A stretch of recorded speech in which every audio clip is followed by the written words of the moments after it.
Let me open by saying thank you to Pamela at Stone Hardscapes because she's the one that dreamed up this 30-minute lunch program.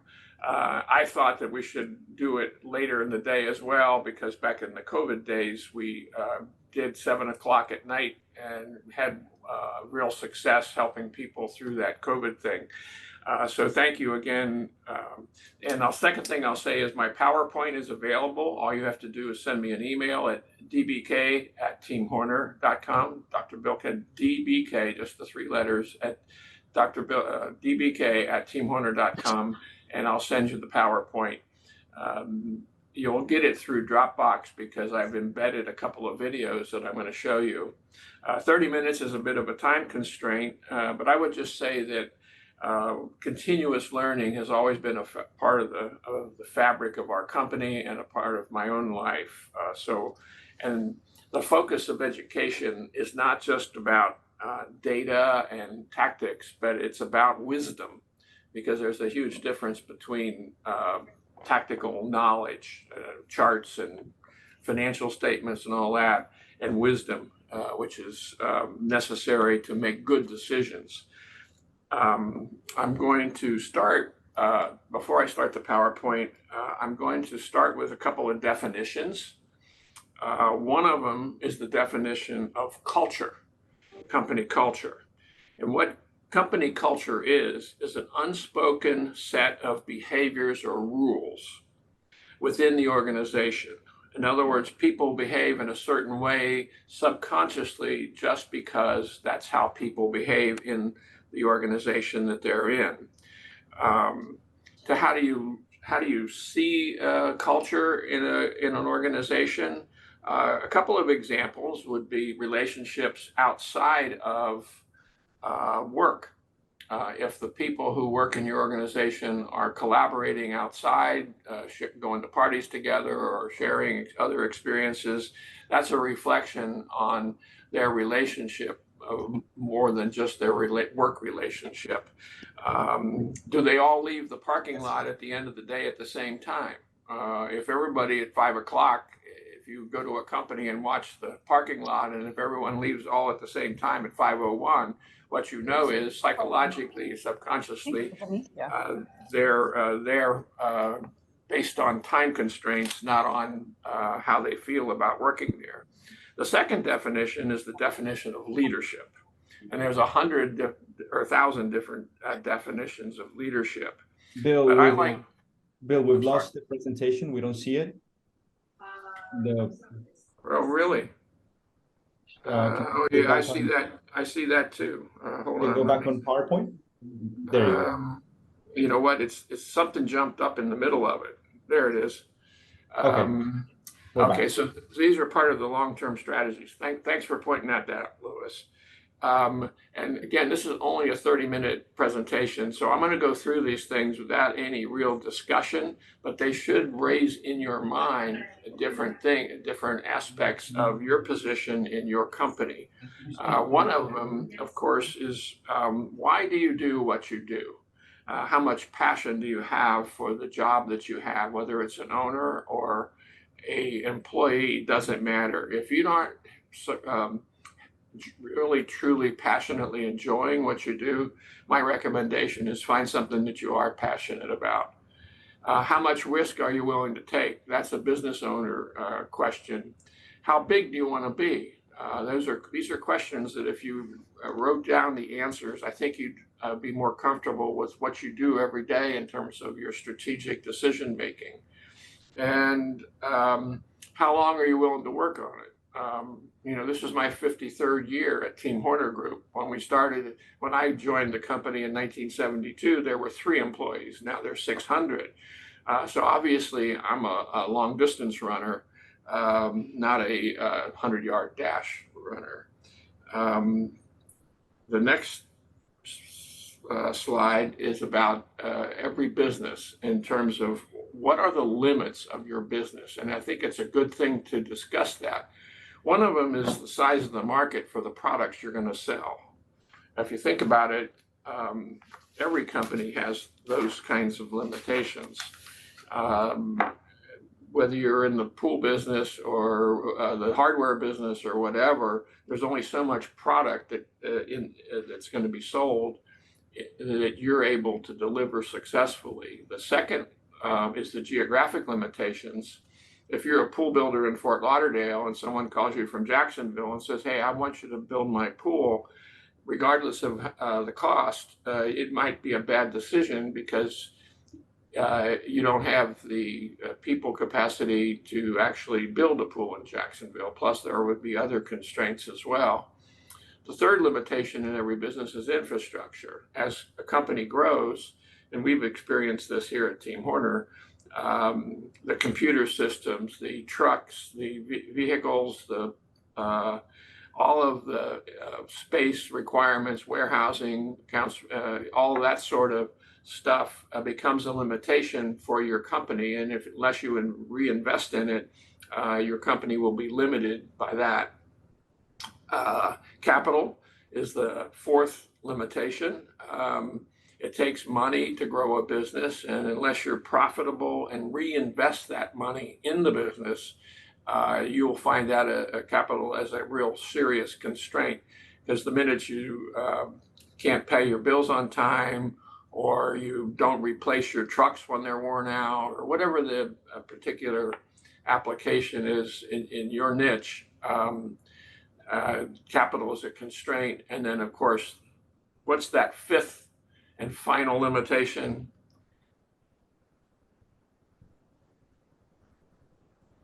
The people. Okay.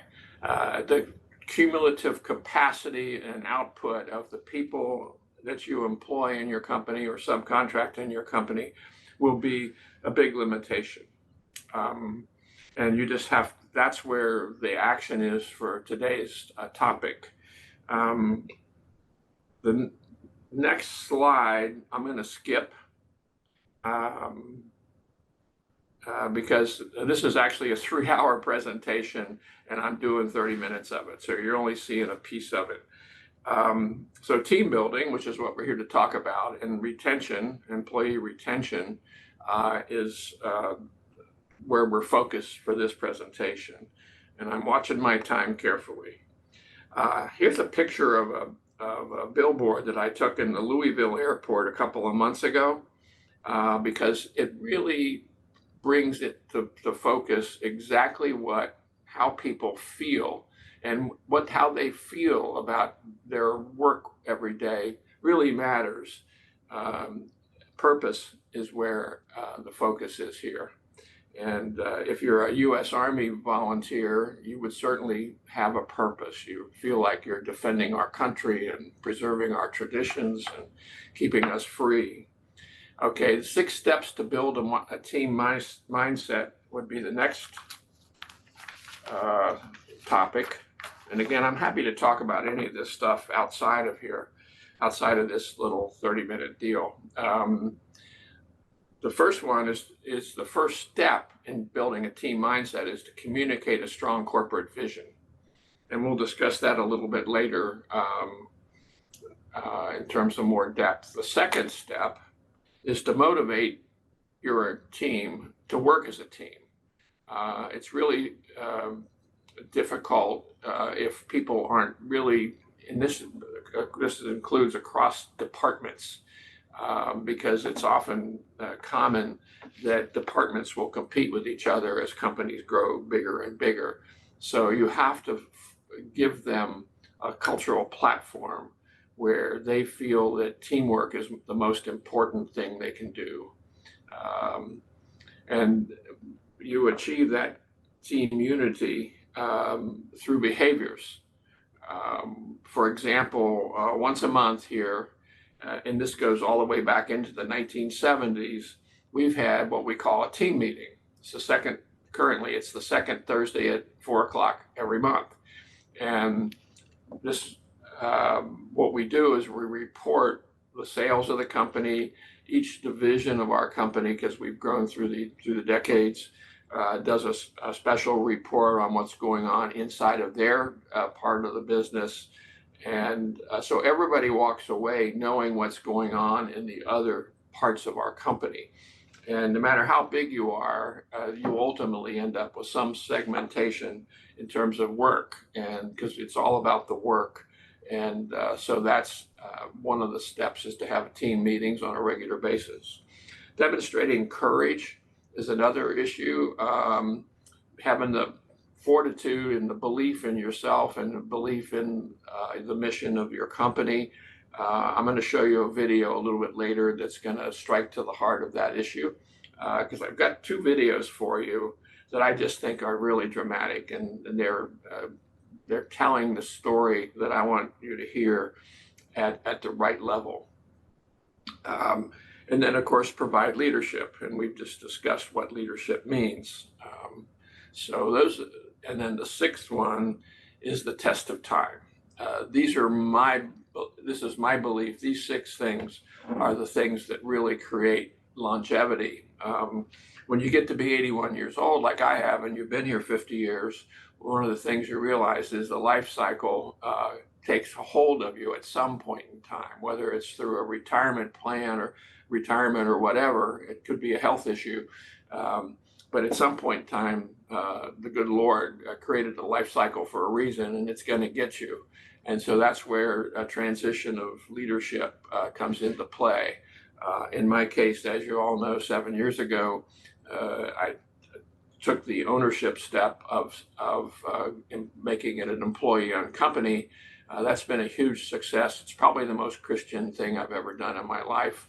And the continuation of the company is now in the hands of the next generation of leadership. Mike Dooley is the COO, and I'm still here because I think I can contribute. But I know that once I am gone, Mike and the other vice presidents of our company are going to continue to create success for our group.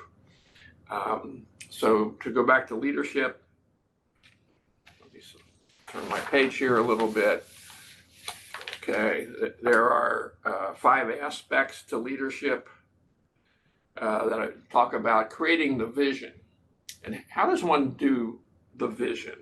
Well, we've had a mission statement here since the 1980s, mid-80s, called Working Together, Growing Together, and Winning Together.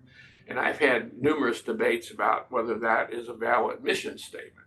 But here's what I know about it. If you believe in continuous improvement, continuous learning, and a mutual commitment with each other and the industry that we serve, then that's a good enough vision for me.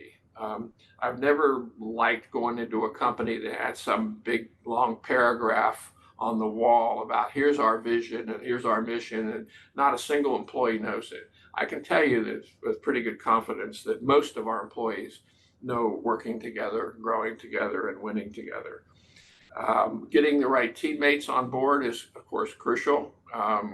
If you've got all C players and instead of a lot of A and B players, it's going to impact the performance of the business. The third aspect of defining leadership is having a positive culture, an inspirational culture.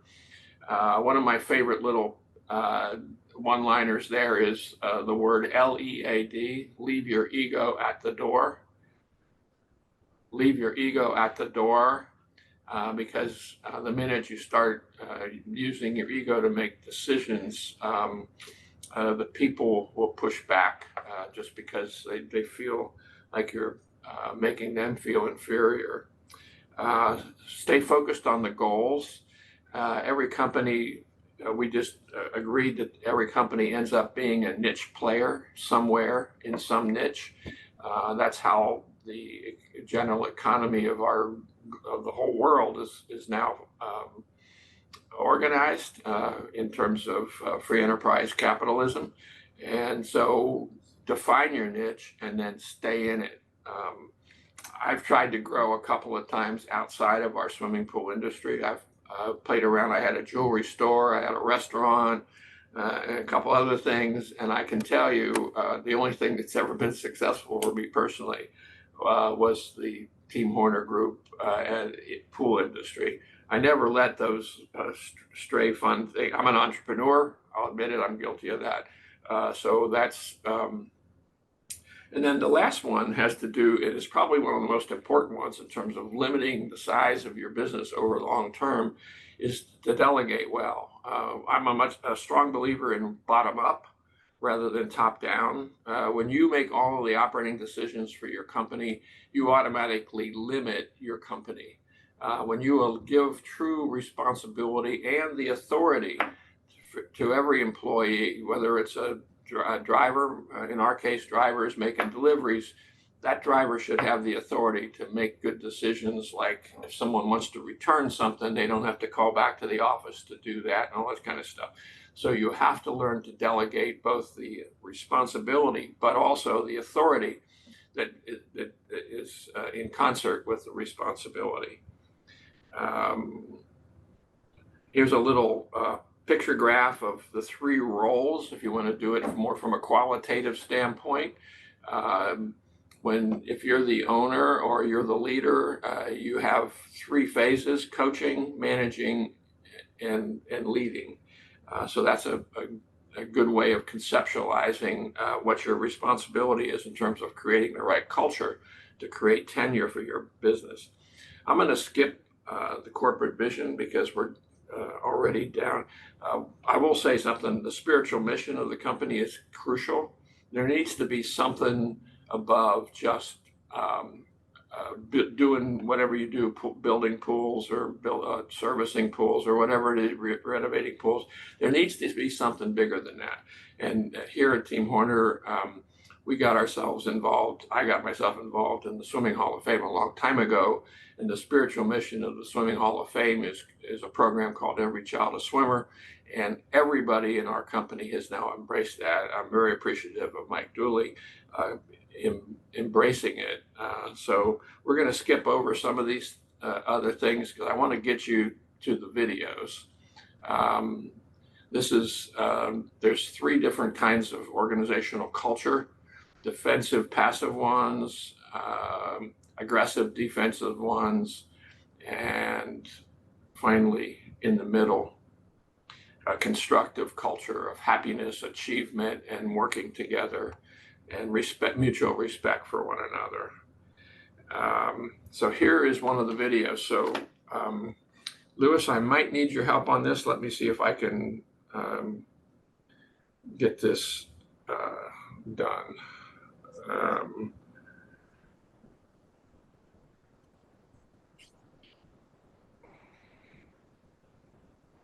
We've surveyed them, and what we know in terms of their happiness, workers all want the same things. There's 3 billion working people in the world, and about 40% of them would say they're happy at work. That means about 1.8 billion, or almost 2 billion people, are not happy at work. What does that do, both to those people and the organizations that they work in? Well, let's talk about money. Organizations that have a lot of happy employees have 3 times the revenue growth compared to organizations where that's not true. They outperform the stock market by a factor of 3. And if you look at employee turnover, it's half that of organizations that have a lot of unhappy employees. The miracle thing is you don't have to spend more money to make this happen. It's not about ping pong tables and massages and pet walking. It's not about the perks. It's all about how they're treated by their leaders and by the people that they work with. So, I'd like to share a few ideas that create happy employees. Idea number 1. In organizations where employees are happy, what you find is 2 things are present: trust and respect. Leaders often say, we trust our employees, we empower our employees, and then when an employee needs a laptop, and this is a true example, 15 people have to approve that laptop. So for the employee, all the words are right, but 15 levels of approval for a $1,500 laptop? You've actually spent more money than the laptop on the approval, and the employee feels maybe they're really not trusted. So what can an organization do to have a high level of trust? The first organization that comes to mind is Four Seasons. They have magnificent properties all around the world, and their employees are told, do whatever you think is right when servicing the customer. To hand that trust to your employees, to do whatever they think is right, makes the employees feel great. And this is why they're known for delivering some of the best service in the world. Idea number 2, fairness. The thing that erodes trust in an organization faster than anything else is when employees feel that they're being treated unfairly. Employees want to be treated the same, regardless of their rank or their tenure or their age or their experience or their job category compared to anyone else. When I think about great organizations who get fairness right, the first organization that comes to mind is Salesforce. They found that men and women working in the same job with the same level of proficiency were making different amounts of money. So immediately, they calculated the difference and they invested $3 million to try and balance things out. Idea number 3 is listening. So to be a listener who connects with all types of people, we have to unlearn a few things. We've all been taught about active listening and eye contact, an intense stare, and a compassionate look. That's not listening. Repeating what the person says, that's not listening. Being humble and always hunting and searching for the best idea possible, that's what listening is. And employees can feel whether you're doing that or not.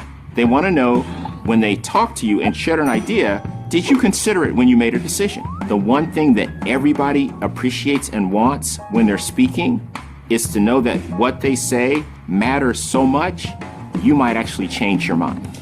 Otherwise, what's the point of the conversation? We all know the things we need to change, the things that we need to do differently. The way you behave, the way you treat others, the way you respond, the way you support defines the work experience for everyone around you. Changing to be a better person, the world is littered with those failures. But changing because there's something you believe in, some purpose that you have, where you're willing to risk almost everything because it's so important to you.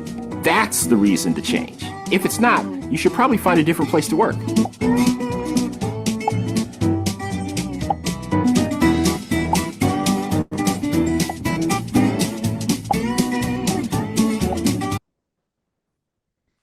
Okay, I think you can still hear me. I think the most important takeaway there, and it's something that I've always been willing to do, is to change my mind when a better idea comes up.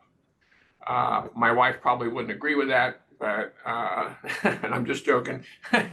But that is one of the things that in our business and climate here, this has been something that's been important to me.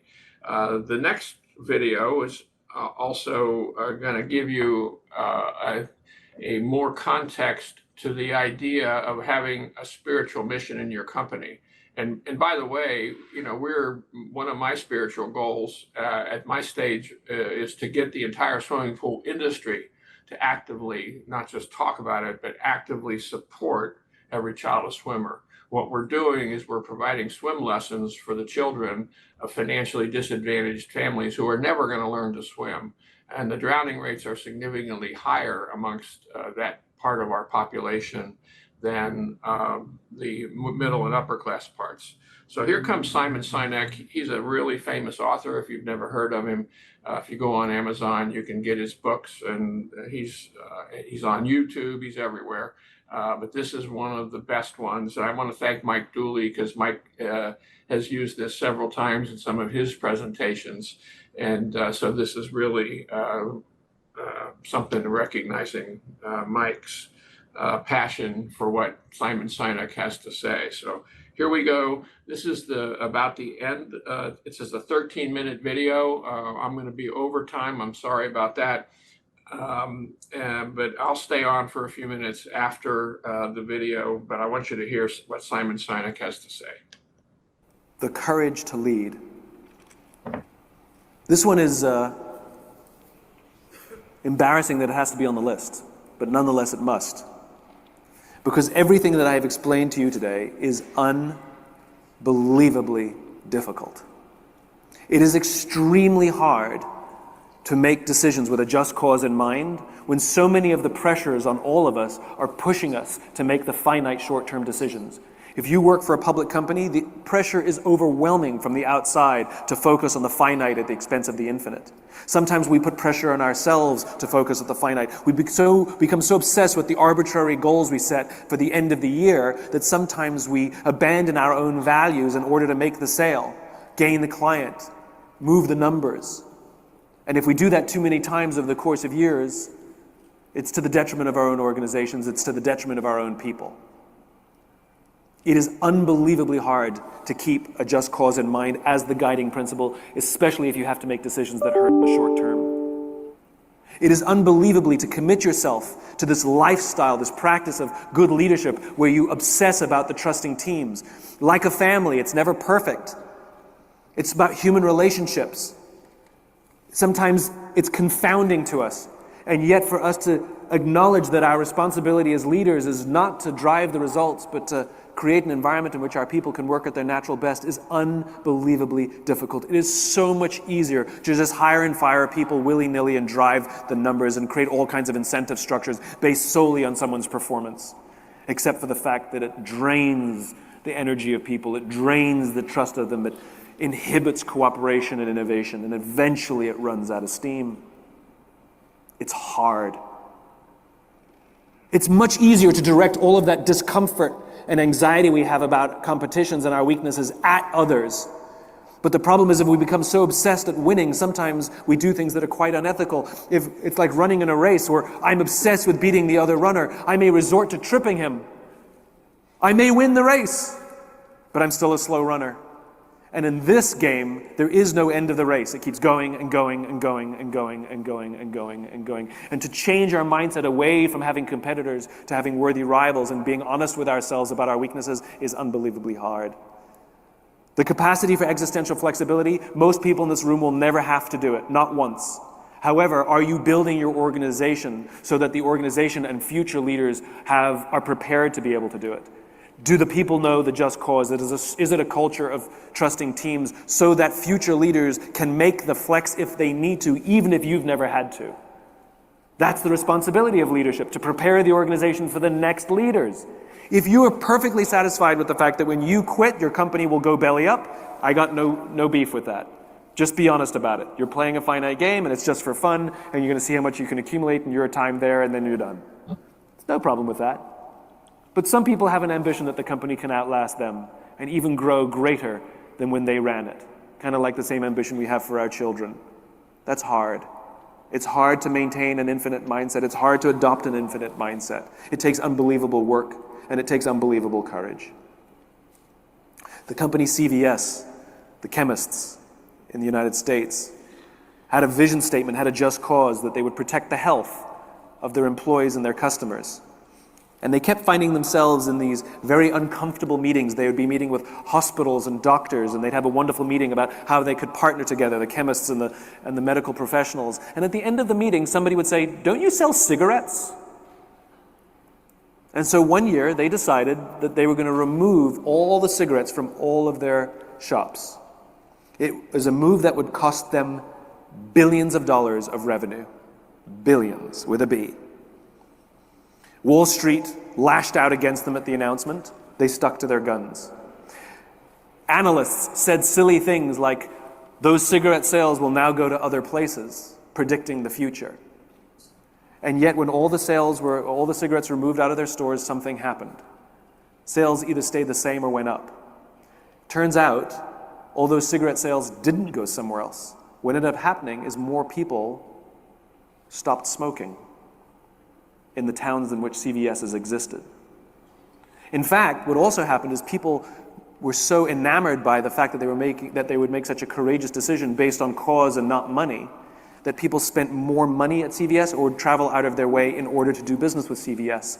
And the employees spoke with remarkable pride about how much they loved working at this company that was so courageous, that was willing to do the right thing over the expedient thing.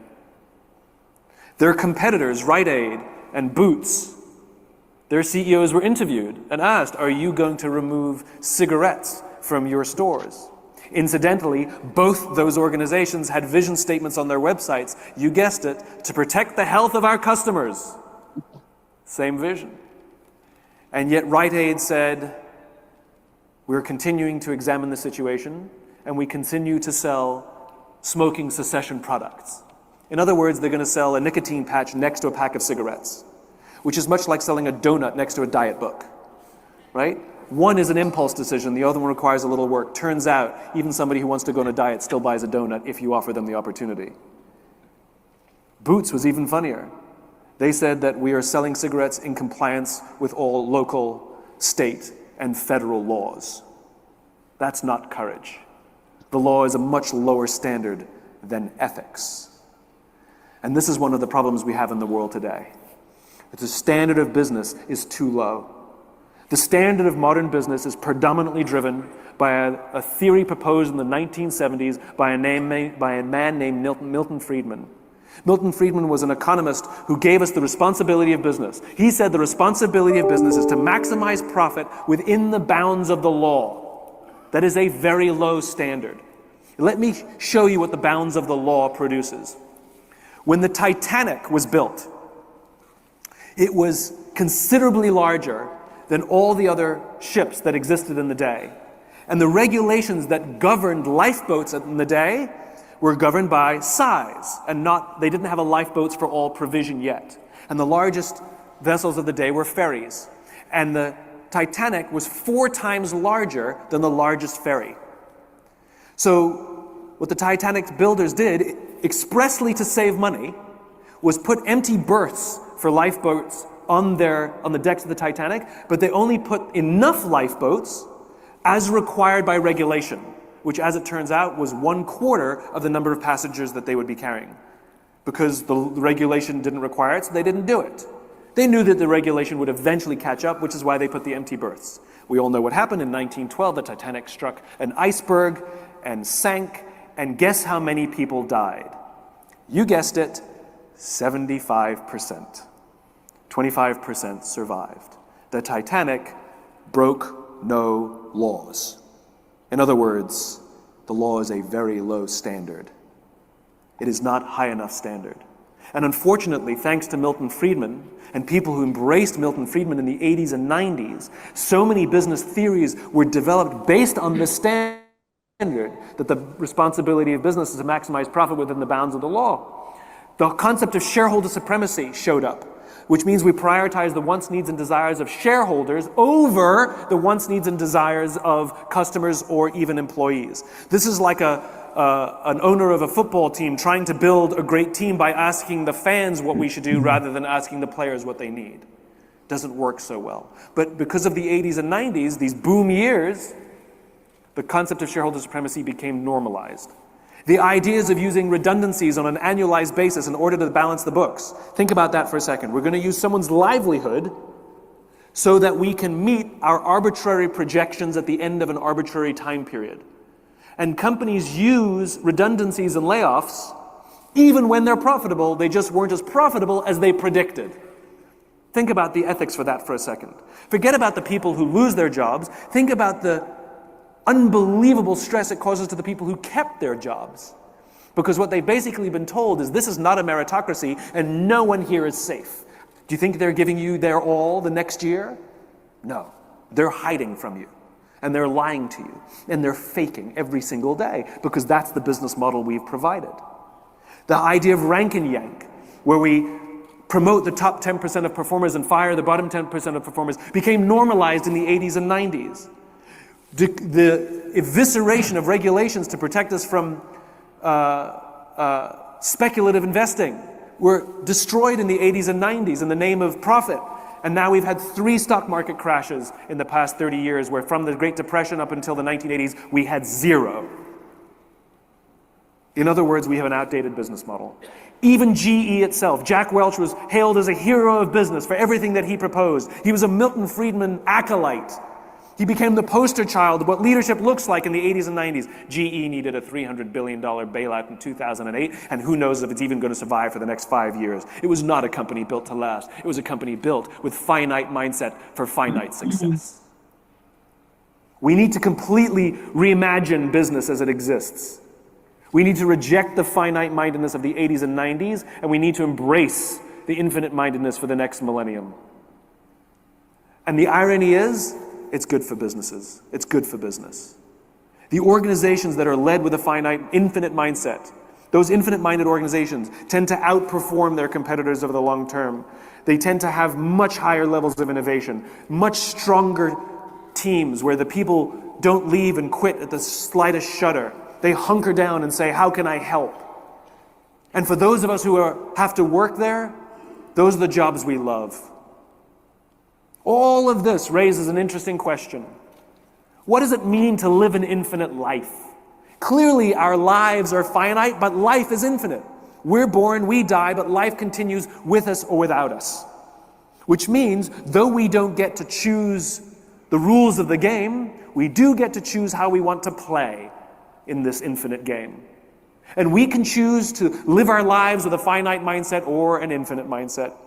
To live our lives with a finite mindset means we wake up every single morning trying to make more money than anyone that we know, to maximize the amount of power that we have, to gain power and sort of oversee the world, control the world, domination.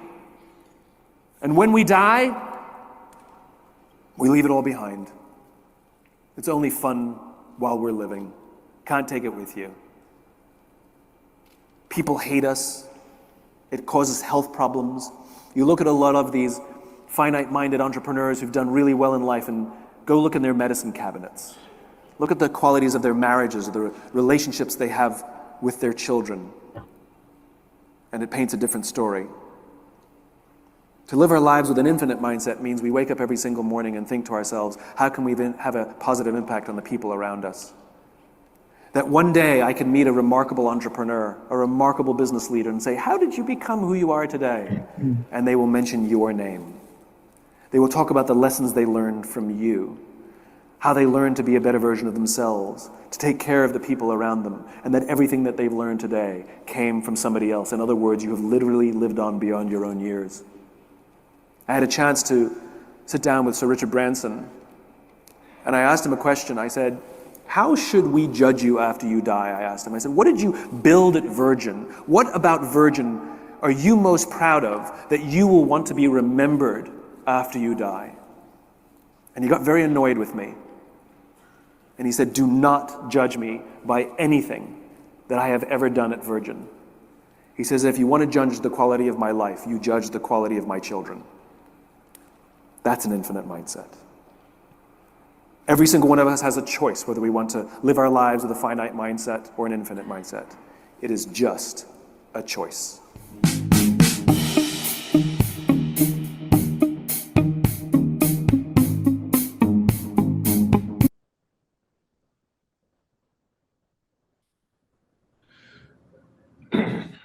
Okay, Lewis, am I still on?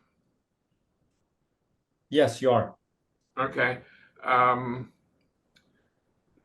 Well, boys and girls, that's the end of it. If you want to hear it again, come on at 7 o'clock tonight. I've always believed that we're busy during the day, so it's better for a lot of people to do it at night. So I'm going to do the same presentation at 7 o'clock tonight.